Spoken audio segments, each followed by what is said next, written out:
Sound Girl, Sound Boys, bonjour, je suis Renaud et vous regardez Arrête ta flûte, générique. You are now about to witness the strength of street knowledge. Boys and girls, listen up. I came in the rap humble. I don't give a fuck now. Arrête ta flûte ou je t'insulte. Je sais même pas pourquoi je discute avec un freestyle. Arrête ta flûte, épisode 11, le clash discret entre Sofiane et Booba. J'ai pas l'intention spécialement de faire des revues de clash sur cette chaîne, c'est juste que là il s'agit d'un clash entre, pour moi, deux rappeurs majeurs du rap français et deux rappeurs que j'ai beaucoup suivis. Et j'ai eu l'impression, quand ce clash a explosé en 2020, qu'il a été très peu documenté. Donc moi j'ai décidé de faire un petit travail d'investigation. Et sur la base principalement d'interviews que j'ai regardées et de sons que j'ai écoutés, je vais essayer d'émettre des hypothèses par rapport aux origines de ce clash. On va se concentrer essentiellement sur le personnage de Sofiane parce que l'impression que j'ai, moi, qui ressort de tout ça, c'est que Sofiane a longtemps jeté des petites crottes de nez comme ça sur Booba sans vraiment recevoir de réponse en retour. Donc ça a longtemps été un clash à sens unique. Sofiane, dans cette histoire, c'est un peu l'outsider parce qu'il commence sa carrière en 2007, mais il pète véritablement qu'en 2017, alors que Booba, il est vraiment connu au moins depuis le début des années 2000, je dirais connu du grand public. Et justement, en 2007, Sofiane a 21 ans et il sort son premier projet, Première Claque. Et dans le son des millions, tu peux entendre Moi les mythos du rap, je leur pisse dessus. phase qui ressemble étrangement à une autre phase. Si je perds un tête à tête, je te tire dessus. Une autre phase de Booba dans l'album West Side qui est sorti quelques mois plus tôt. Dans le cas de Sofiane ici présent, j'assimile donc sa phrase à une pique contre Booba en l'assimilant à un mytho du rap. On pourrait se faire l'avocat du diable et dire que c'est pas parce que Sofiane détourne une phrase de Booba pour insulter les mythos du rap qui s'en prend forcément à Booba dans cette phrase. Mais vu que l'accusation d'être un mytho, c'est une accusation qui pèse sur Booba depuis longtemps dans sa carrière, j'aurais tendance à penser qu'il s'agit quand même d'une attaque contre Booba. D'autant plus que la phrase qui est détournée par Sofiane, c'est justement une phrase où on pourrait vraiment attaquer Booba sur sa mythomanie, parce qu'il se fait carrément passer pour un tueur, alors que c'est très loin d'être la vérité. Et à cette époque, dans le rap, ça a bien changé depuis, mais c'est très mal vu de s'inventer des vies. Et par exemple, quand la mafia Quinfri parle de flingues, etc., personne va aller contester le fait qu'ils aient des flingues ou même qu'ils aient pu s'en servir. Pour revenir à cette phrase de Sofiane, quand moi je l'écoute des années plus tard, parce qu'en 2007, je savais même pas qui était Sofiane. Lorsque je l'écoute, cette phrase, ça m'interpelle parce qu'on est bien des années plus tard et que j'ai vu avant ça une interview de Sofiane avec Mouloud où il disait qu'à ses débuts, justement, il était allé au Pont de Sèvres pour chercher Booba, pour essayer de faire décoller sa carrière. Je suis allé au Pont de Sèvres, chercher Booba, je suis allé... T'es allé chercher Booba. Non, ouais, bah... Donc là, je me dis de deux choses l'une. Soit il est allé le chercher avant de sortir cette phrase et peut-être qu'il l'a pas trouvé ou il l'a trouvé, ça s'est mal passé, il avait la rage, il a écrit cette phrase. Soit il avait déjà écrit cette phrase et à ce moment-là, c'est un peu bizarre d'essayer de chercher un rappeur que t'as insulté dans un couplet pour te faire promotionner. Mais ni l'un ni l'autre ne m'étonnerait vraiment finalement parce que Sofiane, même si depuis qu'il a percé, il a cette image très lisse de politicien, de Jay-Z à la française, on sait que c'est une galère, que ça a longtemps été une galère, et même je dirais qu'il se dégage de lui un côté un peu trouble, voire un peu fourbe. Et d'ailleurs quand tu écoutes du Sofiane, en dehors de ses interviews, quand tu écoutes sa musique, c'est plutôt ce côté vicieux qui s'en dégage. Tu voyais la crapule que je suis quand j'ai bu. Pour tes interviews, je fais ça à moi que je regrette. Dans cette interview de Mouloud, un truc qui m'avait interpellé, c'est que j'avais l'impression que Sofiane ne parlait pas du tout de la même manière de Booba et de Rof. Parce qu'avant ça, dans l'interview, Mouloud lui demande quel rappeur il voulait vraiment croiser à l'époque, et lui, du tac au tac, il te répond Rof. Puis j'avais mes rappeurs ciblés, tu vois, il y avait des rappeurs que je voulais attraper, absolument. C'était qui à l'époque? C'était Rof. Et quand il te parle de Booba quelques minutes après, moi je sentais déjà à l'époque que c'était pas la même chose. J'avais l'impression que Booba c'était plus pour le business, alors que Rof, il y avait vraiment cette notion de respect, voire d'amour pour la personne. Et ça m'amène à une théorie qui rejoint un peu ce que je disais dans ma vidéo sur Booba.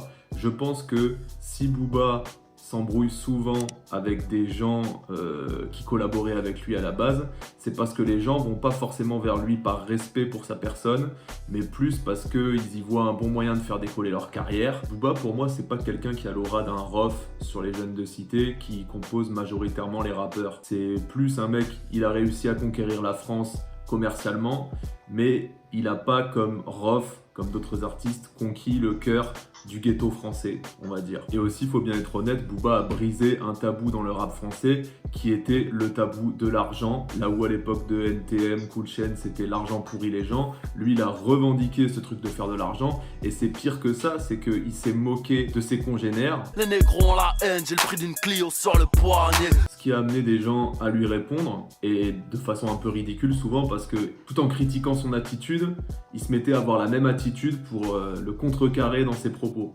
Nous, on a une éducation, on a des bases. On peut pas se la raconter comme toi. Toi, pour toi, c'est un signe de défaillance de ne pas apporter du bling-bling. Tu vois ça?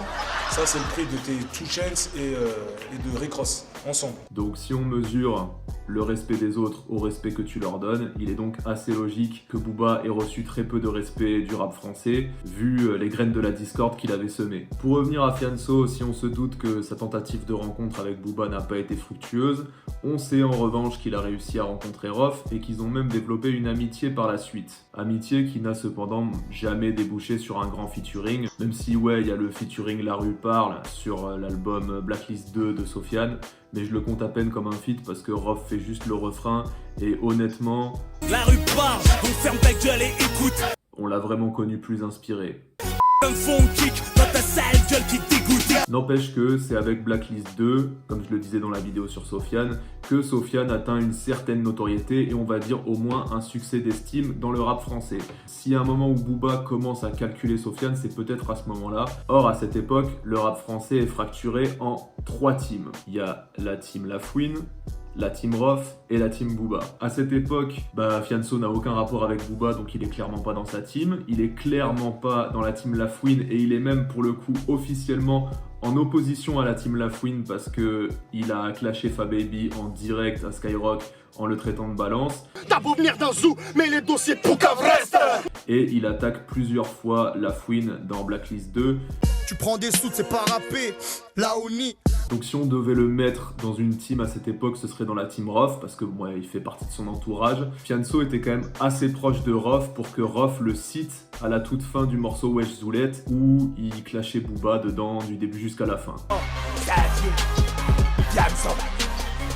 Donc encore une fois, est-ce qu'il avait demandé la permission à Fianso avant de le citer dans un diss track contre Booba? On sait pas, mais comme on dit en droit, ça commence à faire un faisceau d'indices assez important. Et quelques années plus tard, Sofiane explose vraiment en 2016-2017 avec Je suis passé chez So. Et c'est à ce moment-là que les journalistes commencent à s'intéresser à quelques éventuels pics qu'il aurait envoyés à Booba. Tout d'abord, je pense au dernier morceau de la série des Je suis passé chez So, l'épisode 10, où Sofiane lâche vraiment pour le coup le blast de Booba. Je connais des mecs qui ont 10 fois l'oseille à Booba. La symbolique est forte en fait, je trouve. Dans le morceau qui symbolise un peu ton accession à la cour des grands du rap français, parce que en début de clip on le voit signer son contrat en major. Dans ce morceau où en fait tu célèbres ton ascension, tu dis à Booba You ain't shit, tu n'es que dalle en fait. Et au passage ça sent un peu la punchline de gros mythomane, parce que moi je veux bien qu'il y ait de l'argent dans la street, mais la fortune de Booba est estimée à 40 millions d'euros, donc tu connaîtrais des mecs qui auraient 400 millions d'euros et pas un mec, hein, plusieurs mecs. J'ai un peu du mal à y croire. C'est qui tes potes en fait, Sofiane? La garde des Escobar et Bolloré. Et enfin, il y a cette interview où il critique les rappeurs un peu trop bling bling, qui montrent un peu trop leur argent, et il lâche cette phrase. Le bling bling autour du rap, ça me fait pas kiffer. Dans la rue d'où je viens, on dit montrer son argent, c'est montrer son. Et c'est encore interprété comme une attaque contre Booba. Alors évidemment, c'est pas forcément à lui qui s'en prend, mais c'est vrai qu'en France, je l'ai dit, c'est Booba qui a brisé ce tabou de l'argent. Et quand on te parle de rappeur bling bling en France, c'est quand même à mon avis le nom qui vous vient en premier à l'esprit. Donc ça commence à faire beaucoup et à ma connaissance, c'est à ce moment-là que Booba réagit pour la première fois. Après, il faudra me dire si vous savez s'il y a eu un précédent. Mais il réagit à sa manière, de façon pas très classe et pas très subtil. Donc tout ça pour dire que finalement, quand fin 2019, il y a un audio de Sofiane qui leak où il s'en prend à Booba, La Crime et Ornette La Frappe, il n'y a pas vraiment de raison d'être surpris en fait. Tout ce que ça fait, c'est confirmer que Sofiane a véritablement une certaine haine contre Booba. Alors je sais pas si c'est parce qu'il l'a pas calculé à l'époque ou si c'est parce que fondamentalement il aime pas ce type, mais tu sens qu'il y a une rancœur contre lui, et d'ailleurs s'il s'en prend à La Crime et Ornette La Frappe, c'est uniquement par association, parce qu'il les estime un peu trop proches de Booba. C'est son tir. Mais non. Pourquoi je m'appelle Cornet? Ok, parti, c'est la fils de... Et à peu près au même moment, Sofiane se retrouve dans une petite tourmente parce qu'une sextape de lui circule sur le net. Et dois-je préciser que ce n'est pas sa compagne en featuring avec lui dans la vidéo. On va pas juger, on n'est pas à la brigade de la morale, mais ça casse un petit peu l'image de bon père de famille qu'encore une fois Fianso s'était créé au fil de ses interviews. Le truc c'est que début 2020, Sofiane nous fait son grand retour musical et il sort l'épisode 12 de Je suis passé chez So. Et l'épisode 12, à mon sens, est un énorme diss track en règle contre Booba, La Crime et Ornette La Frappe. Par exemple, quand il dit Joue à Jack Sparrow sur ton vieux radeau. Ça, c'est une référence assez évidente au clip de Petite Fille qui est sorti un peu plus tôt. Quand il dit Et ton rappeur qui se prend pour Pacino. Pareil, c'est une référence assez explicite au clip de PGP qui est sorti un peu plus tôt. Quand il dit Je suis créditeur sur toutes les plateformes. Ma gueule, ces arabes ont de l'attitude. Ça, ce serait une attaque contre La Crime et son clip AWA, Arabe avec attitude, et également contre DJ Core, dont le label porte le même nom, histoire de dire c'est nous les vrais Arabes avec de l'attitude, c'est pas vous. Et enfin, quand il dit Prends du pouvoir, j'assois ma position de contrôle. Toi t'attends que le crime arrive, regarde. là, moi, je pourrais y voir une attaque contre Ornette La Frappe qui, selon lui, chercherait à attirer l'attention de Booba. Ce qui est un peu ironique de la part d'un mec qui semble chercher à attirer l'attention de Booba depuis le début de sa carrière, même si c'est par des voies un peu moins pacifiques. Et là, justement, Booba répond, et pas que lui d'ailleurs. La Crime fait mine de chercher Fianso dans son quartier.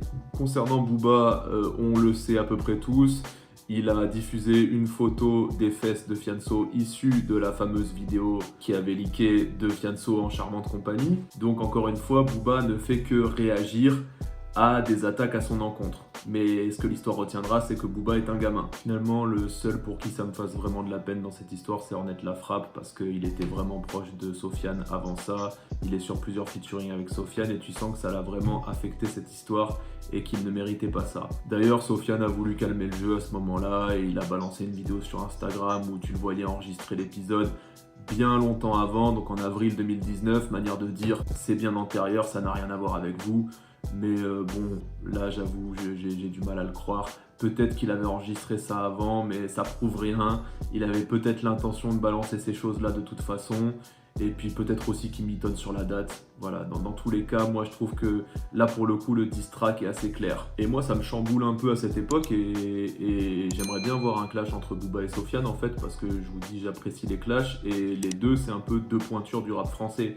Et c'est d'autant plus intéressant que c'est deux patrons du rap français, c'est deux mecs qui ont fait du business après le rap, qui ont produit des rappeurs, qui ont fait fortune, même si attention on va pas comparer la fortune de Sofiane et la fortune de Booba, même si Sofiane depuis des années il se la joue vraiment PDG, homme d'affaires, mais je vois pas d'autres grosses pointures du rap, patrons du rap comme ça. Quand je dis patron du rap, je parle pas de Pierre Bélanger et des gens comme ça, je parle vraiment de mecs qui viennent du rap et qui ont fait fortune dedans. Alors il y a Dawala, mais Dawala Watibé, Dawala ça a jamais été un rappeur. Donc si vous avez des comparatifs, d'autres patrons du rap français qui vous viennent à l'esprit, voilà, n'hésitez pas à le mettre dans les commentaires. Toujours est-il que, comme je disais, ça dépasse pas le stade des réseaux sociaux et hormis donc l'épisode 12 de Je suis passé chez So, ça donne pas lieu à une création artistique. Et comme le clash s'arrête là, assez vite en fait, je me suis même demandé ce qui s'était passé, je me suis même demandé s'ils avaient pas enterré la hache de guerre en scred. Et puis en me renseignant pour cette vidéo, j'ai vu que récemment, il y avait eu un nouvel épisode au clash et que Booba avait attaqué Sofiane sur les réseaux. Pourquoi ? Parce que Sofiane, qui maintenant donne des conférences, a parlé de Booba dans l'une de ses conférences sur le sujet est-ce qu'il faut aller à Skyrock quand on est un rappeur, et donc il a parlé de la relation de Booba avec Skyrock. Il y a certains artistes qui sont sur la place depuis 25 ans, d'accord ? Tu joues au poker ? Alors, au poker, il y a un mec qui a le plus de jetons. Le mec qui a le plus de jetons, on l'appelle le chip leader. Le chip leader, il peut se permettre Il peut se permettre de dire je vous en. Malgré tout, pendant ces 25 ans, il a profité de tout ce système. Et là, je dois donner le point à Booba, parce que je trouve ça très hypocrite de la part de Sofiane de prétendre que Booba aurait profité de Skyrock pendant 25 ans pour enfin se retourner contre eux récemment, parce que Booba est quasiment en guerre contre Skyrock depuis le début de sa carrière. En gros, le premier album de Lunatic, Skyrock voulait pas le diffuser sur les ondes parce qu'ils trouvaient ça trop violent. Ils ont réussi à se faire disque d'or sans l'aide de Skyrock. Après ça, Booba a un peu fait des planètes rap, tout ça, mais il a toujours plus ou moins attaqué Skyrock dans ses sons jusqu'à ce qu'ils finissent par les boycotter totalement. Je crois minimum depuis la création Local Radio. Donc je pense que Sofiane, en bon connaisseur de rap français, il le sait très bien tout ça. Donc présenter les choses de cette manière-là, sans nuancer son propos, ça montre encore une fois que il a un biais cognitif quand il parle de Booba. Il va tourner les choses de manière négative. Et quand tu vois la réponse de Booba, donc tu vois très bien que les deux ne sont pas en paix, ils sont plutôt en guerre froide. Mais bref, dites-moi ce que vous en pensez dans les commentaires. Est-ce que vous êtes pour les clashs? Est-ce que au contraire vous trouvez ça relou, peu importe la forme que ça prend? Est-ce qu'il faut que ça s'arrête? Est-ce qu'il faut que ça continue? Dites-moi aussi si vous voyez des choses à rajouter dans le récit que j'ai fait du clash Sofiane-Booba. Est-ce que vous voyez des précisions à apporter? N'hésitez pas. Et comme toujours, si vous avez apprécié la vidéo, vous mettez un petit pouce bleu. Vous n'hésitez pas à vous abonner, vous mettez la cloche. Et comme d'habitude, on s'attrape très très vite pour une prochaine vidéo. C'était Renaud pour Arrête ta flûte. See you later.